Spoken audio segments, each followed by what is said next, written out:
Bonjour, bienvenue dans En pleine forme. Aujourd'hui, on fait une émission spéciale chirurgie de la minceur. Vous avez des problèmes de poids et vous aimeriez savoir si la chirurgie s'adresse à vous. Eh bien, vous allez le savoir dans un instant grâce au docteur Guéroux Sylvie qui est chirurgien de l'obésité, grâce au docteur Gerbeau Olivier qui est chirurgien esthétique et Philippe Vernois vous accompagnera tout au long de ce processus de transformation. Bonjour à tous. Bonjour. Comment allez-vous? Très bien, merci. Alors, docteur Guéroux Sylvie, vous êtes chirurgien de l'obésité. Il y a une personne qui nous a écrit qui se trouve obèse, en tout cas qui se trouve grosse. Elle aimerait savoir si cette chirurgie bariatrique donc s'adresse à elle. À qui s'adresse la chirurgie bariatrique? Alors, la chirurgie de l'obésité ou chirurgie bariatrique, c'est en effet pour les personnes obèses qui présentent une obésité morbide, c'est-à-dire avec un indice de masse corporelle au-delà de 40. L'indice de masse corporelle, je rappelle, c'est le poids divisé par la taille au carré. Ou de la chirurgie ou de l'obésité sévère, c'est-à-dire un indice de masse corporelle au-delà de 35, avec déjà des facteurs de comorbidité qui sont l'hypertension artérielle, le diabète de type 2, des problèmes respiratoires ou des problèmes articulaires. Cette chirurgie s'adresse donc aux personnes obèses sous certaines conditions, c'est-à-dire déjà qu'il n'y ait pas de contre-indication à cette chirurgie. Et Quelles sont ces contre-indications ? Notamment des problèmes psychiatriques sévères, des dépendances à l'alcool très fortes ou aux drogues, ou une contre-indication lors du parcours du bilan avant cette chirurgie, qui peut être révélée soit par un cardiologue, un pneumologue, un gastro-entérologue, le psychiatre ou le nutritionniste. Donc j'imagine qu'il y a une évaluation psychiatrique avant l'opération. Il y a une évaluation par différents spécialistes, plusieurs spécialistes. Il faut que les gens aient suivi des régimes déjà auparavant, qu'ils soient aptes à comprendre en quoi consiste cette chirurgie, quels sont les risques, les complications, les implications pour le patient, pour son entourage, et puis l'accompagnement auquel il doit se soumettre auprès des médecins. Quelles sont les différentes techniques ? Alors, les différentes techniques, il y a deux principes essentiels qui sont la restriction qu'on va retrouver dans toutes les chirurgies de l'obésité. La restriction, c'est le fait de créer un petit estomac pour augmenter la satiété du patient qui, du coup, aura moins faim. Ça se retrouve dans l'anneau gastrique, la sleeve gastrectomie ou gastrectomie en manchon ou le bypass gastrique. Et dans le bypass gastrique, l'intervention que je viens de citer, il y a un principe qui est rajouté qui est la malabsorption, c'est-à-dire que bypass en anglais ça veut dire court-circuit, on va court-circuiter en plus de l'intestin grêle qui va rajouter un facteur de malabsorption. Donc on mange moins et c'est moins bien absorbé. Voilà, donc on mange moins et c'est moins profitable, ou sinon dans les deux techniques essentiellement restrictives, l'anneau et la sleeve, c'est surtout la restriction et donc on mange moins. Quels sont les avantages et les risques de chacune de ces techniques ? Alors, les avantages, l'anneau gastrique est une intervention assez simple qui s'adresse à des obésités, on va dire, modérées ou juste sévères. C'est une intervention qui a peu de complications, très peu de complications. Il faut d'ailleurs beaucoup de succès, l'anneau gastrique, c'est connu, on le connaît. C'est très connu parce que c'était la première intervention qui était proposée et qui était proposée dans les années 90-2000 comme une intervention miracle. Aujourd'hui, on enlève plus d'anneaux gastriques qu'on en pose parce que ce n'est pas une intervention miracle et c'est surtout pas forcément adapté à des obésités sévères ou morbides. Ensuite, la sleeve gastrectomie ou le bypass, ça dépend du niveau d'obésité, de comment vivent les patients aussi également, mais c'est vrai que c'est ce qui apportera probablement les meilleurs résultats, avec probablement un meilleur résultat à long terme avec un bypass gastrique. Alors on l'aura compris, la chirurgie bariatrique s'adresse aux personnes obèses qui ont aussi des pathologies dues à cette obésité. Mais pour les personnes qui souhaitent maigrir de façon localisée, il y a une technique qui s'appelle la cryolipolyse. Est-ce que vous pouvez m'en dire plus ? La cryolipolyse, c'est une technique qui est récente et qui en fait utilise la grande sensibilité au froid des cellules graisseuses pour détruire ces cellules. Donc en fait, on va appliquer par un procédé qui est maintenant bien codifié du froid sur certaines zones de cellulite, sur certains amas graisseux localisés, afin de faire fondre progressivement la graisse. Là, c'est une personne qui nous a écrit qui a un problème de culotte de cheval, mais ça s'adresse aussi aux personnes, aux hommes, qui ont un problème de surpoids au niveau du ventre ou simplement des poignées d'amour. Ce sont les meilleures indications. Ce sont vraiment des gens qui ont des amas graisseux localisés qu'on ne pouvait traiter jusqu'à présent efficacement que par l'hypoaspiration, c'est par un geste chirurgical. Et là, on a un procédé non invasif qui se fait au cabinet et qui permet de corriger efficacement ces amas graisseux. Comment se déroule une séance en pratique ? Alors, dans un premier temps, j'examine les patients pour écarter toute contre-indication médicale. On fait des mesures, des bourrelets graisseux, des circonférences à différents endroits, au niveau du ventre, de la taille, des cuisses.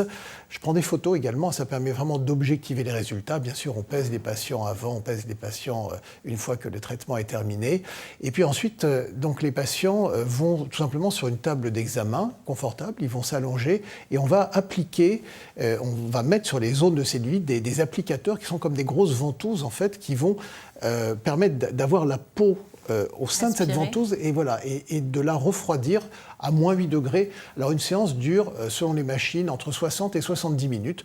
Donc durant cette période, les personnes lisent un livre, écoutent de la musique. C'est quelque chose qui est absolument indolore pendant la séance elle-même. Le seul moment qui est un peu désagréable, c'est lorsqu'on retire ces sortes de ventouses, puisque le sang se remet à circuler, un peu comme quand on va au froid à la montagne et que le sang recircule dans les mains pendant 3-4 minutes. C'est désagréable. Et après, on peut reprendre le travail complètement normalement. C'est une nouvelle technique où on a quand même un certain recul. Alors en France, ça fait maintenant près de 2 ans qu'elle existe, aux États-Unis 3 ans, mais les travaux de recherche ont plus de 10 ans. Donc c'est une technique qui est bien éprouvée, qui a été utilisée d'abord chez l'animal, puis bien sûr chez l'être humain. Et en fait, elle a montré surtout sa parfaite innocuité donc depuis toutes ces années. Voilà. On connaît la lipoaspiration. Quel avantage a la cryolipolyse ? Est-ce que ça va remplacer la lipoaspiration ? Alors, ça ne remplace pas la lipoaspiration, c'est une alternative qui est une excellente alternative pour les personnes qui ne veulent pas passer au bloc opératoire.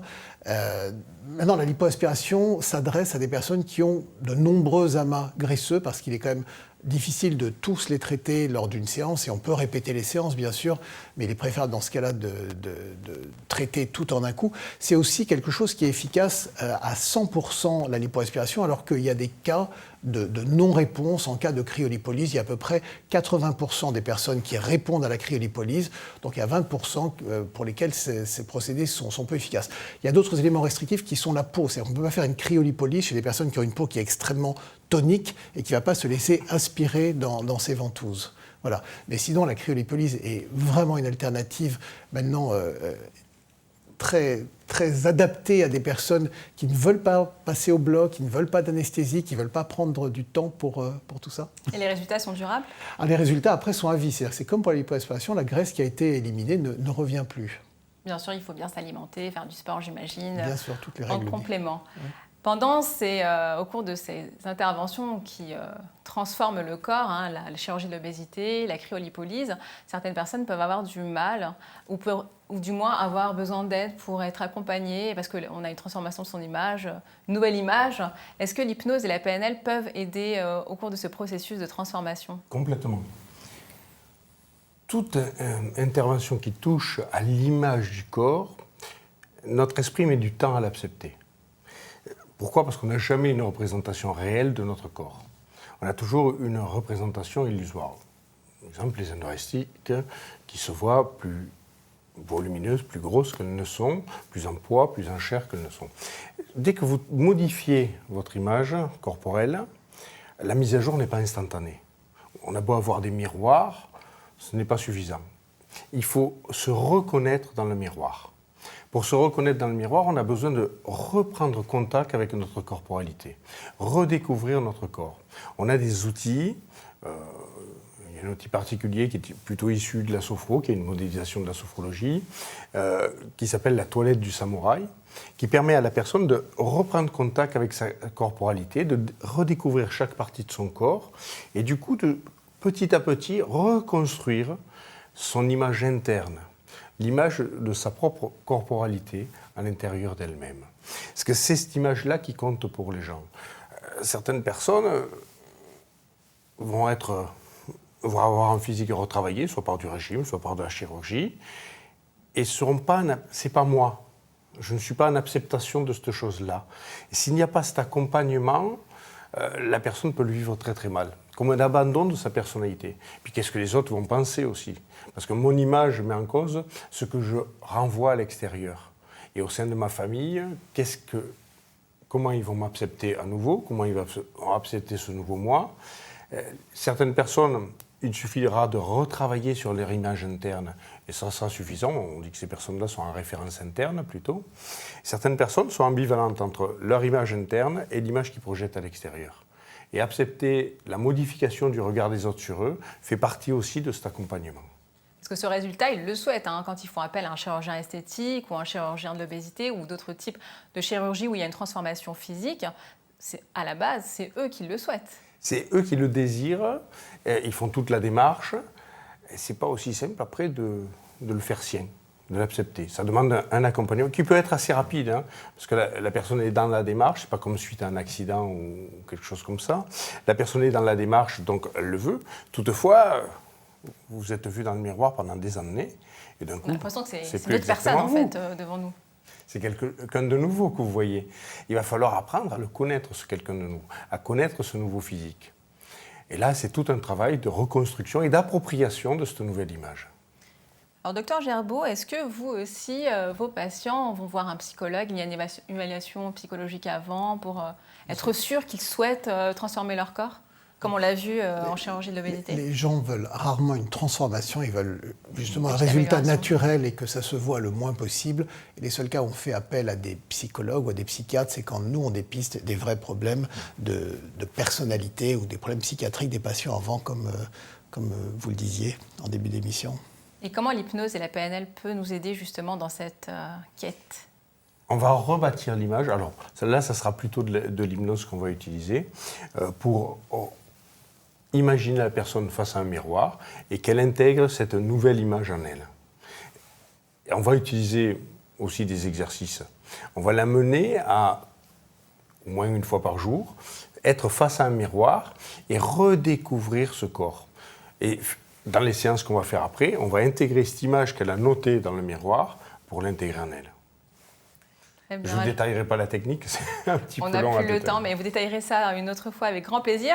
Il suffit de nous poser vos questions sur www.enpleineforme.net et il y répondra avec grand plaisir, j'imagine. Merci à tous pour vos réponses. Merci d'avoir répondu présent à cette invitation. Merci à vous de nous avoir suivis. À très bientôt pour une nouvelle émission En Pleine Forme. Au revoir.